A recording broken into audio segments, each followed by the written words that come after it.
தமிழ்நாட்டிலேயே முதல் ஆளா வாக்கு செலுத்தினது மட்டும் இல்லாம மத்த யாருமே வாக்கு செலுத்துறதுக்கு முன்னாடி நடிகர் அஜித் சொன்ன அந்த ஒரு வார்த்தை, அதுக்கு முதலமைச்சர் ஸ்டாலின் சொன்ன பதில், ஒரே நாள்ல காலியான விஜயோட அரசியல்.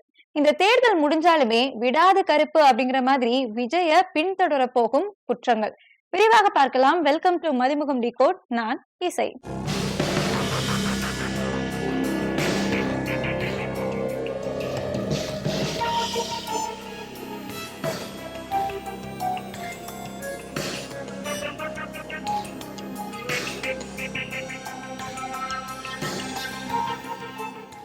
டயா பூஸ்டர் சுகரை கண்ட்ரோல் பண்ணும், உங்க ஆரோக்கியத்தை மீட்டு தரும். சர்க்கரையை கட்டுப்படுத்துறதுக்கான எளிமையான வழிமுறை, இயற்கையான வழிமுறை. அனைத்து மருந்து கடைகளிலும் கிடைக்கும். தமிழகத்துல 17வது சட்டமன்ற தேர்தல் ரொம்பவே பரபரப்பா நடந்து முடிஞ்சிருக்கு. இது வரைக்கும் நடந்த தேர்தல்கள்லயே இந்த தேர்தல்ல தான் வாக்கு சதவீதம், அதாவது அதிகமான மக்கள் வாக்கு செலுத்தியிருக்காங்க. அதுக்கு காரணம் புதுசா ஒரு கட்சி ஆரம்பிச்சிருக்கு. அந்த கட்சி ஜெயிச்சிரும் அப்படிங்கிற பயத்துல மத்த கட்சியை சேர்ந்தவர்களாக இருக்கட்டும், இந்த கட்சியை சேர்ந்தவர்களும் போய் அங்க வாக்கு செலுத்தியிருக்காங்க. அதனால அதிகமான வாக்கு இந்த தேர்தல்ல 17 சட்டமன்ற தேர்தலுக்கு அப்புறமா இந்த தேர்தல்ல தான் வாக்கு அதிகமாகி இருக்கு. அதுக்கு காரணமே தாவேகா அப்படிங்கிற ஒரு கட்சி தான் அப்படின்னு ஒரு பக்கமும், இன்னொரு பக்கத்துல நேத்து பாத்தீங்களா பஸ் ஸ்டாண்டு, கிளாம்பாக்கம் பஸ் ஸ்டாண்டாக இருக்கட்டும், கோயம்பேடு பஸ் ஸ்டாண்டாக இருக்கட்டும், எல்லா பஸ் ஸ்டாண்ட்லயும் அப்படி கூட்டம் அப்படியே அள்ளி தெளிச்சுட்டு நிக்கவே இடம் இல்ல, பஸ் ஃபுல்லா நிரம்பி வழிஞ்சிடுச்சு. வெளியூர்ல இருந்து கிராமங்களுக்கு ஊருகளுக்கு போய் இந்த தேர்தல்ல தான் மக்கள் வந்து ஓட்டு போட போறாங்க. இதுக்கு காரணம் என்ன தெரியுமா? அதுக்குமே காரணம் தாவேகா அப்படிங்கிற ஒரு கட்சி வந்ததுதான் அப்படின்னு. இல்ல, எனக்கு புரியல. என்ன கேள்வினா, இது வரைக்கும் 16 சட்டமன்ற தேர்தல் நடந்திருக்கு. கிராமங்கள்ல ஊருக்காட்டுல இருக்கிறவங்க எல்லாருமே முக்காவாசி பேரு வேலை தேடி வெளியூர்ல தான் தங்கி இருக்காங்க. சென்னையிலயோ கோயம்புத்தூர்லயோ இல்ல பெங்களூர்லயோ தான் தங்கி இருக்காங்க. இது வரைக்கும் நடந்த தேர்தல்ல இவங்க யாருமே ஓட்டு போட்டது இல்லையா? இல்ல, கடந்த தேர்தல்ல 2021 சட்டமன்ற தேர்தல்ல மொத்தமா 73% அதிகமான வாக்குகள் தான் பதிவாகி இருக்கு. அப்போ அந்த 73%க்கும் அதிகமான எல்லாருமே கிராமங்கள்ல மட்டும்தான் இருக்காங்களா? ஊர்ல மட்டுமே ஊர்ல இருக்கக்கூடிய வேலையை செஞ்சு அப்படி அங்கேயே இருக்கிறவங்க தான் அங்க போய் வாக்கு செலுத்திருந்தாங்களா? இது வரைக்கும் வெளியூர்ல இருந்து வாக்கு செலுத்துறதுக்கு ஊருக்கு மக்கள் போனதே இல்லையா? என்னமோ இந்த தேர்தல்ல தான் புதுசா ஒரு கட்சி வந்திருக்கு, அதனால எல்லாரும் வாக்கு செலுத்ததுக்கா இன்னும் ரொம்ப ஆர்வமா இருக்கிறாங்க, அதிகமான வாக்குகள் வந்து பதிவாக இருக்கு அப்படின்னு சொல்றதுலாம் முட்டாள்தனத்தோட உச்சகட்டம் அப்படின்னே சொல்லலாம். இது ஒரு பக்கம் இருக்க, தமிழ்நாட்டிலேயே முதல் நாளா காலையில 6:55 மணிக்கே போயிட்டு முதல் ஓட்டு தலை ஓட்டு அப்படிங்கிற மாதிரி நடிகர் அஜித் அவர்கள் வந்து வாக்கு செலுத்தியிருந்தாங்க. வாக்கு செலுத்திட்டு வெளியே வரும்போது அஜித் கிட்ட பத்திரிகையாளர்கள் கேள்வியுமே கேட்கிறாங்க. என்ன கேள்வி? இந்த ஆட்சி தொடரணுமா அப்படின்னு. அதுக்கு அஜித் வந்து நோ நீட் அப்படின்னு சொல்றாங்க. அதனால திமுகவுக்கு வாக்கு செலுத்தாதீங்க. இன்னொரு நியூஸ்ல மாற்றம் வேணுமா அப்படின்னு அஜித் கிட்ட கேக்குறாங்க. அதுக்கு அஜித் வந்து அதே நோ நீட் அந்த பதில வந்து சொல்றாங்க. அதனால மாற்றம் அப்படிங்கிறது விஜய் தான், தாவேகா தான், அதனால தாவேகாவுக்கு ஓட்டு போடாதீங்க அப்படின்னு அஜித் சொன்னதா ஒரு நியூஸ். இல்ல, இப்படி இல்லாம ஒரு ஃபேக் நியூஸ் பரப்புவாங்க. ஃபேக் நியூஸ் பரப்புறதுக்கு ஒரு நியாயம் இருக்கு. பேசுறதுக்கு எனக்கு விருப்பம் இல்ல, நோ நீட் அப்படின்னு சொல்லிட்டு ஒரு மனுஷன் போறாரு அப்படின்னா நோ மீன்ஸ் நோ, அதை சொன்னதுமே அவருதான். அத எப்படிலாம் திரிக்க முடியுமோ? அஜித் அவர்களுக்கு வந்து ஒரு தனி ஃபேன் பேஸே இருக்கு. அஜித் என்ன சொன்னாலோ அதை கேட்கக்கூடிய ரசிகர் கூட்டமா அந்த ஃபேன் பேஸ் இருக்கு. அப்போ மத்த நடிகர்களுக்கு அந்த மாதிரி இல்ல அப்படிங்கிற பொறாமையில இல்ல அந்த அதிருப்திலையோ, அப்போ அஜித்தோட ரசிகர்களை எப்படி நம்ம கவர் பண்ணலாம், அந்த வாக்குகளை யாரை எடுத்துக்கலாம் அப்படிங்கிற போட்டியில மாறி மாறி புது கட்சிக்கு வாக்களிக்காதீங்க, பழைய கட்சிக்கு வாக்களிக்காதீங்க, ஆட்சி தொடரக்கூடாது, புதுசாதான் ஆட்சி மலரணும், மாற்றம் முன்னேற்றம் அன்புமணிக்கு வாக்களிங்கன்னு எவ்வளவு ஃபேக் நியூஸை தான் பரப்புவாங்கன்னு தெரியல. ஆக மொத்தத்துல அது பொய் அப்படிங்கிறத அஜித் தரப்புல இருந்து அஜித்தோட மேலாளர் சுரேஷ் சந்திரா அவங்க வந்து விளக்கம் கொடுத்திருக்காங்க. நோ நீட் அப்படின்னு சொன்னது அவரு நான் எதுவுமே பேச விருப்பம் இல்லை அப்படின்னு சொல்லிக்கிட்டு போனதுதான். இந்த தேர்தலுக்கு அவங்க எந்த கேள்வி கேட்டாலுமே பதில் சொல்லி ஸ்டாலின் அவர்கள் சொல்ற மாதிரி எந்த பயனும் இல்லை அப்படிங்கறதான் அவர் வந்து இன்டைரக்டா சொல்லிட்டு போயிருக்காரு. அதை எடுத்துட்டு வந்து யார் யாருக்கு எந்தெந்த விதமா திரிச்சு போட முடியுமோ அது அந்த மாதிரி திரிச்சு போட்டு வாக்குகளை அள்ளி குவிச்சிடலாம் அப்படின்னு நினைக்கிறாங்க. ஆனா அஜித் அப்படி யாருக்குமே வாக்கு போடுங்க, இவங்களுக்கு சப்போர்ட் பண்ற, இவங்களை எதிர்க்கிற அப்படின்னு சொல்ல மாட்டாரு அப்படின்னு தெரிஞ்சவங்க தான் அஜித் ரசிகர்கள் அப்படிங்கிறது தெரியாதவங்க தான் இந்த மாதிரி வேலைகள் எல்லாமே செஞ்சிருக்காங்க. இதை ஒரு வேளை நம்பி அதுல இன்ஃபுளுன்ஸ் ஆகியிருந்தாங்க அப்படின்னா அவங்க வந்து அஜித் ரசிகர்களே கிடையாது அப்படிங்கிறதுமே நிதர்சனமான உண்மை. இதுல இந்த கேள்வியை முதலமைச்சர் ஸ்டாலின் அவர்கள் ஓட்டு போட வரும்போது அவங்க கிட்ட வேற ஒரு பத்திரிகையாளர் வைக்கிறாரு. இந்த மாதிரி அஜித் வந்து மாற்றம் அப்படிங்கிறது தேவையில்லைன்னு சொல்றாரு, நீங்க என்ன நினைக்கிறீங்கன்னு. அதுக்கு முதலமைச்சருமே நல்ல கருத்து தானே சொல்லியிருக்காரு, மாற்றம் அப்படிங்கிறது எங்க இருந்து வரணும், நல்ல விஷயம் தான் அப்படின்னு சொல்லிட்டு ஒரே வார்த்தையில சொல்லிட்டு போறாரு. ஆக்சுவலா அஜித் வந்து ஓட்டு போடுறாரு அப்படின்னா அதே மாதிரி அதே நேரத்துலதான் முதலமைச்சர் ஸ்டாலின் அவர்களுமே இந்த பக்கமா ஓட்டு போட வராங்க. அந்த நேரத்துல கள நிலவரத்தை தான் பாப்பாங்களே தவிர அஜித் என்ன சொல்லியிருக்காரு, சிவகார்த்திகேயன் என்ன சொல்லியிருக்காங்க, தனுஷ் வந்து ஓட்டு போட்டாரு அவரு நமக்கு ஆதரவா பேசினாரா, சரி சத்யராஜ் ஏதோ பேசியிருந்தாரு அவர் என்ன பேசியிருக்காருன்னு எந்த ஒரு அரசியல் கட்சி தலைவர்களுமே பார்க்க மாட்டாங்க. இதை நான் மு.க. ஸ்டாலின் அவர்களை மட்டும் சொல்லல, எடப்பாடி பழனிசாமியாக இருக்கட்டும், சீமானா இருக்கட்டும், இல்ல விஜயாகவே இருக்கட்டுமே, காலையில இருந்து என்ன நடந்துச்சு அப்படிங்கிறதே அவர் பார்த்திருப்பாரு அப்படிங்கிறது மிகப்பெரிய சந்தேகம் தான். அப்படி இருக்கும்போது இப்படி ஒரு விஷயத்த அவங்க சொல்லியிருக்காங்க அப்படின்னு அவங்களையே நம்ப வச்சு ஒரு கேள்வியை கேட்டு அதுக்கு ஒரு பதிலையே எடுத்து அதை வந்து ஒரு கண்டென்ட்டா மாத்தி போடுறாங்க. சோ அந்த அளவுக்கு இன்ஃபுளுயன்ஸ் ஆக்கப்பட்டிருக்கு அப்படிங்கறத தான் இதுல நம்ம பார்க்க வேண்டியது. ஆனா உண்மை என்ன அப்படின்னா அஜித் வந்து யாரை பத்தியும் எந்த ஒரு கருத்துமே தெரிவிக்கல. இந்த விஷயத்த வந்து ஒரு பத்திரிகையாளரா ஒரு ஊடகவியலாளரா தெளிவுபடுத்த வேண்டியது ஒரு கடமை. எப்படி ஓட்டு போடுறது கடமையோ அந்த மாதிரி ஃபேக் நியூஸ் தெளிவுபடுத்த வேண்டியதும் ஒரு கடமையா தான் இருக்கு. சோ இது வந்து ஒரு ஃபேக் நியூஸ். இன்னொரு பக்கம் தேர்தல் தேதி அறிவிச்ச நாள்ல இருந்தே அந்த விதிமுறைகளை மீறது தான் தாவேக்காவுடைய ஒரே வேலையாவே இருந்துட்டு இருக்கு. தேர்தல் தேதி அறிவிச்ச உடனே நாங்க வந்து காபந்து அரசு வந்துரும், இனிமே எங்களை யாரும் கட்டுப்படுத்த முடியாது, வீதி வீதியா காந்தியடிகள் மாதிரி மக்களை நேர்ல போய் ஓட்டு கேட்க போறோம் அப்படின்னு சொன்னவங்க எத்தனை நாள் பிரச்சாரம் பண்ணாங்க அப்படிங்கிறது எல்லாருக்குமே தெரிஞ்சிருக்கும். ஏன்னா சொல்ல வேண்டிய அவசியம் கிடையாது. 14 தொகுதிகளில் தான் விஜய் அவர்கள் வந்து மொத்தமாவே பிரச்சாரம் பண்ணியிருக்காங்க. அந்த 14 தொகுதிகளில் பிரச்சாரம் செஞ்ச போனவர் வரிசையா எலெக்ஷன் ரூல்ஸை வயலேட் பண்ணிட்டே வந்துட்டு இருந்தாரு. ஆரம்பத்துல ரோட் ஷோ பண்ணக்கூடாது அப்படின்னு சொன்னதுக்கு அப்புறமாவும் அந்த ரோட் ஷோ பண்றது, குழந்தைகளை வச்சு பிரச்சாரம் செய்யக்கூடாது அப்படின்னு சொன்னதுக்கு அப்புறமா பெரம்பலூர்ல குழந்தைகளை வச்சு பிரச்சாரம் பண்ணி அங்க தாவேக்கா நிர்வாகிய கைது பண்ணியிருந்தாங்க. அதுக்கப்புறமா சர்ச்சுக்குள்ள எந்த ஒரு கட்சி சின்னத்தையுமே எடுத்துட்டு போகக்கூடாது அப்படிங்கிறது தேர்தல் நடத்தை விதிமுறை. ஆனா சர்ச்சுக்குள்ள பிரேயர் பண்ண போன விஜய் அதுவும் வெளியே மக்களை காக்க வச்சுட்டு அந்த பிரச்சாரத்தை ரத்து பண்ணிட்டு அன்னைக்கு பிரச்சாரமே நடக்கல. அதுக்கு பதிலா உள்ள சர்ச்சில் வந்து திருச்சி கிழக்குல அங்க வந்து கிறிஸ்தவ வாக்குகள் பெரும்பான்மையா இருக்கும் அப்படிங்கிற அந்த நோக்கத்துலதான் அங்கேயே விஜய் வந்து களம் இறங்கியிருக்காரு.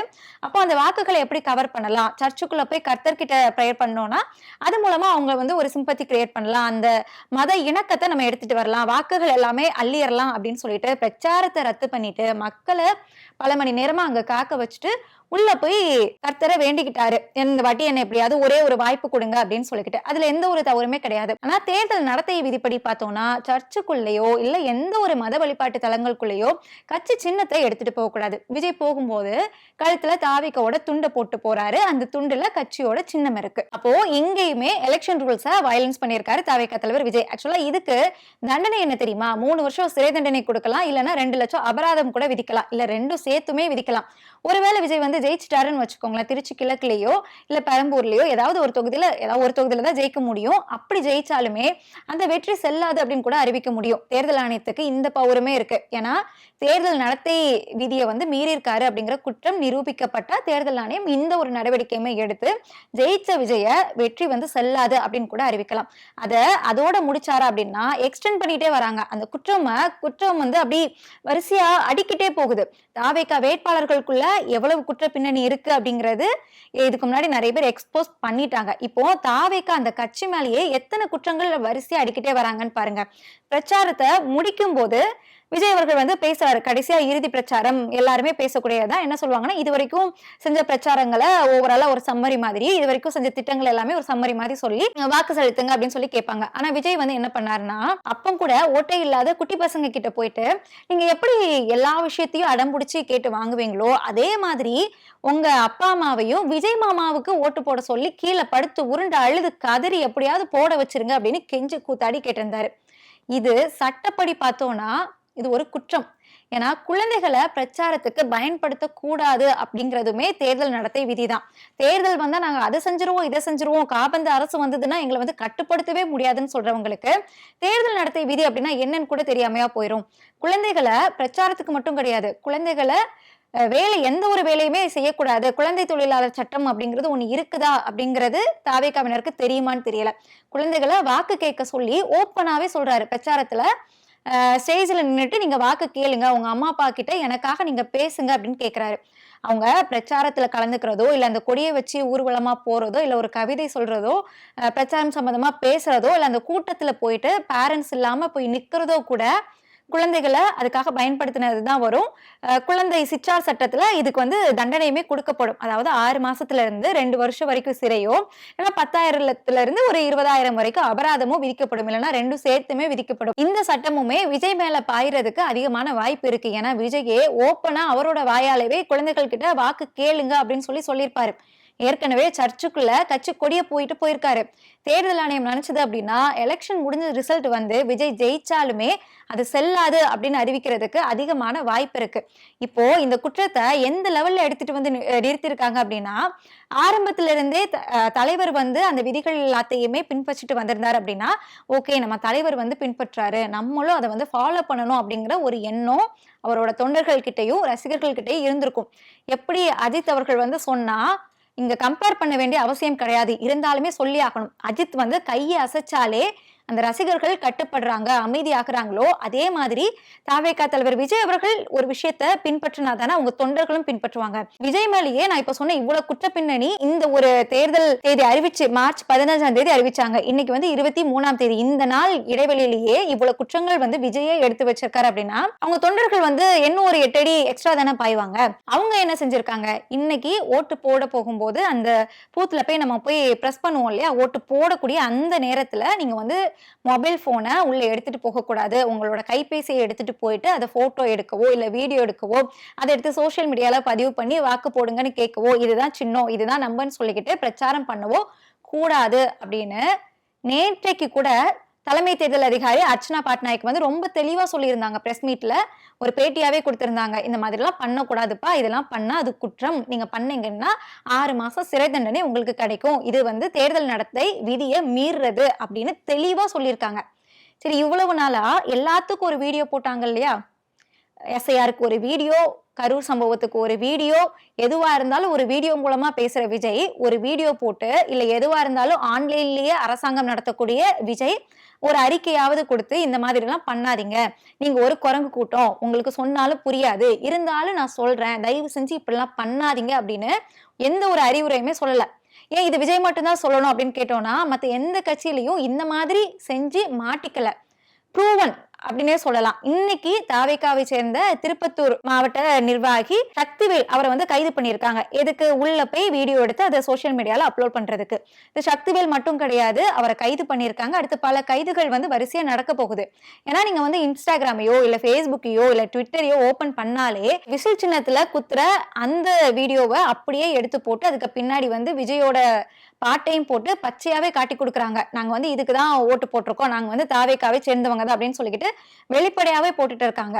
ஆக மொத்தத்துல தேர்தல் நடத்தை விதின்னு கிடையாது, எந்த விதியையுமே ஃபாலோ பண்ணக்கூடாது, பின்பற்றக்கூடாது அப்படிங்கறதுல ரொம்ப தெளிவா இருக்காங்க தாவேகாவினர். ஏன்னா இந்த ரூல்ஸ் அண்ட் ரெகுலேஷன்ஸ் எல்லாமே தாவேகாவினருக்கு மட்டும்தான் போடப்பட்டிருக்கு அப்படிங்கிற ஒரு மனநிலைய தலைவரை ஏற்படுத்தி கொடுத்திருக்காரு. என்னப்பா தாவேகாவினர் மட்டும் தான் வீடியோ எடுக்க கூடாதுன்னு சொல்றாங்க, மத்த எல்லாருமே வீடியோ எடுத்து போடுறாங்க, நீங்களும் வீடியோ எடுங்க, அந்த மனநிலை. தாவேகாவினரை மட்டும்தான் எங்கேயுமே கூட்டம் செய்ய விட மாட்டாங்க, நம்மள மட்டும்தான் அடக்குறாங்க, முடக்குறாங்க, கடிக்கிறாங்கன்னு. ஆனா கடிச்சு வைக்கிறது தாவேகாக்காரங்க தான். அதெல்லாம் சொல்லி அவங்கள மட்டுமே ஒடுக்குறதா ஒரு பிம்பத்தை ஏற்படுத்தி அவங்க மனசுல அதை பதிய வச்சிருக்காங்க. அப்ப நம்ம இதை பண்ணுனா என்ன அப்படின்னு தாவேகாவை சேர்ந்த ஒண்ணுமே தெரியாத அப்பாவி தொண்டர்கள் ரசிகர்கள் இன்னைக்கு அந்த வேலையை பார்த்து நாளைக்கு அவங்கதான் 6 மாசம் சிறையில இருக்க போறாங்க.